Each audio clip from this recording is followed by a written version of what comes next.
मुख्यमंत्री एकनाथ शिंदे हे बाळासाहेबांच्या हिंदुत्वाच्या विचारधारेवर चालत आहे हे आता स्पष्ट झालं आहे। शिवसेना प्रमुख हिंदू हृदय सम्राट बाळासाहेब ठाकरे यांनी हिंदुत्वाच्या मुद्द्यावर आणि मराठी माणसाच्या विचारांवर शिवसेनेची स्थापना केली, उभारणी केली।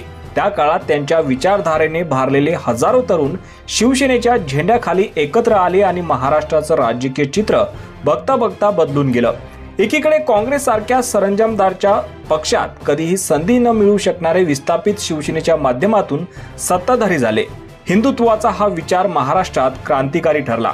मुस्लिमांच्या मतांसाठी लागून चालण्याचा विरोध, कलम 370 हटवणे, अयोध्येत श्रीराम मंदिरांची उभारणी, स्वातंत्र्यवीर सावरकरांबद्दल नितांत आदर ही बाळासाहेबांची विचारधारा होती आणि बाळासाहेबांनी ती ठामपणे जपली।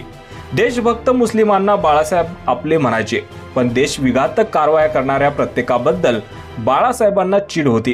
काँग्रेसचे तत्कालीन मंत्री मणिशंकर अय्यर यांनी स्वातंत्र्यवीर सावरकर यांच्याबद्दल अनुद्वार काढले होते। तेव्हा बाळासाहेबांनी स्वतः रस्त्यावर उतरून मणिशंकर अय्यर यांच्या प्रतिमेला जोडे मारले होते।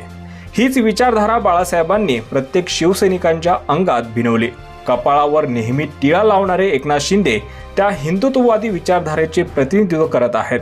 तसेच खूप वर्षाच्या लढ्यानंतर अयोध्येतील श्रीराम मंदिर साकारला गेला, तर 2019 मध्ये सत्तेसाठी उद्धव ठाकरे यांनी भाजपशी युती तोडली आणि काँग्रेस, राष्ट्रवादी यांच्याशी आघाडी केली आणि या आघाडीमुळे बाळासाहेबांची विचारधाराच उद्धव ठाकरे यांना बाजूला ठेवावी लागली आणि त्यामुळेच अनेक तडजोडी करणे उद्धव ठाकरे यांना भाग पडले। तसेच स्वातंत्र्यवीर सावरकर यांनी देशासाठी आपल्या संपूर्ण कुटुंबाची होळी करून टाकली। या कुटुंबाची संपूर्ण वाताहत झाली। त्यांच्या विचारधारेवर काँग्रेस नेहमीच टीका करत आली आहे। काँग्रेसचे नेते सातत्याने स्वातंत्र्यवीर सावरकरांचा अपमान करीत असतात। राहुल गांधी त्यात आघाडीवर आहे। राहुल गांधी यांच्या स्वातंत्र्यवीर सावरकर विरोधी विधानांचा एकनाथ शिंदे यांनी नेहमीच समाचार घेतलाय। पण भारत जोडो यात्रेच्या दरम्यान राहुल गांधी जेव्हा महाराष्ट्रात आले तेव्हा त्यांच्या स्वागतासाठी स्वतः आदित्य ठाकरे नांदेडपर्यंत गेले होते।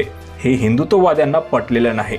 यासोबतच रामगिरी महाराजांचे समर्थन, बाळासाहेबांच्या विचारधारेचे तंतोतंत पालन एकनाथ शिंदे यांच्याकडूनच केले जात आहे। अयोध्येत महाराष्ट्र भवनासाठी जागा खरेदी करून येथे बांधकामाचे भूमिपूजन देखील करण्यात आले आणि श्रीराम जन्मभूमीशी असलेला महाराष्ट्राचा संबंध त्यांनी आणखी अधोरेखित केला आहे। हिंदूंना जाचक ठरणारे कायदे रद्द झाले पाहिजेत हीच बाळासाहेब ठाकरे यांची भूमिका होती। वक्फ सुधारणा विधेयकाला पाठिंबा देऊन शिंदे यांनी त्या भूमिकेचे पालन केले आहे।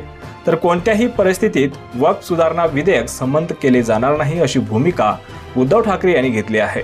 मुख्यमंत्री एकनाथ शिंदे यांनी कोणत्याही जाती धर्माचा तिरस्कार कधीही केलेला नाही, उलट सर्वांना चांगली वागणूक दिलेली आहे।